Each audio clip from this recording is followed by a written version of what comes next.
interesting news that we had from this weekend out of Bare Knuckle Fighting Championship. So, highly rumored for many months now, Mike Perry returning to the promotion.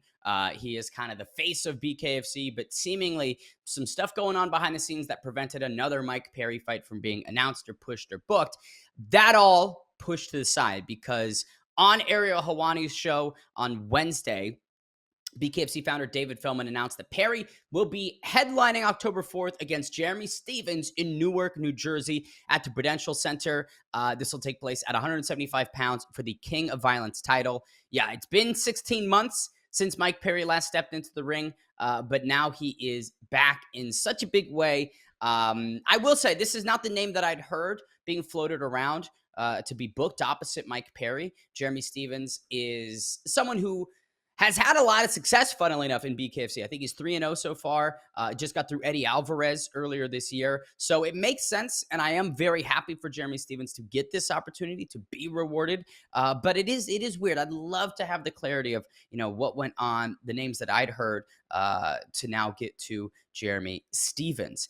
In terms of how the clash could go, both are huge power punchers, and I think that the technical dimension to this might be gone.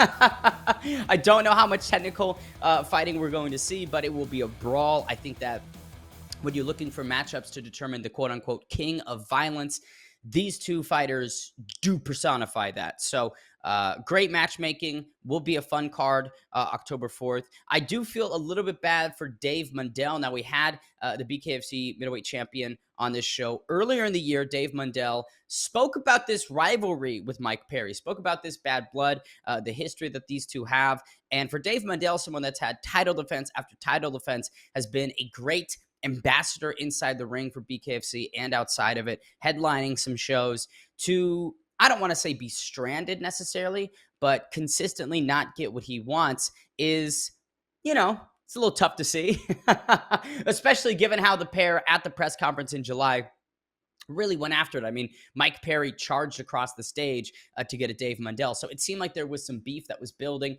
some tension rising. But I do understand in the sense that Dave Mundell does not carry the same name as a Jeremy Stevens does, as some of the other names that I'd heard floated for Mike Perry. He unfortunately just doesn't have that profile. And when you're looking to book Mike Perry at this point in his career, you want to do the biggest at all times. You can't take a maybe step back in the promotional sense of things and reward a guy in Mundell for what he's done because of the potential cost it could have to this scale and size of the show or promotional ceiling of that event. That's my guess. That has to be the reason. Otherwise, Dave Mundell and Mike Perry probably would have been made quite some time ago. But either way, neither here nor there. We get Mike Perry versus Jeremy Stevens, which at the very least is going to promise a very fun, very exciting war. And for Mike Perry, who's spent now 16 months away from the BKFC ring, starting his own promotion in dirt boxing, his own tequila company, the questions are going to be almost like we asked with Conor McGregor is, where is Mike's focus at? Will he be too drawn to life and pursuits outside of fighting? And how is that going to impact him inside the ring? It's so odd that we're having these questions about a guy like Mike Perry, but that's just the intelligence that him and probably more so the team around him have gotten him to at this point in his career. So will Mike Perry and the satin sheets of the last 16 months, celebrating and enjoying the spoils of his labor, be his undoing against a guy in Jeremy Stevens? I can't wait for that. October 4th,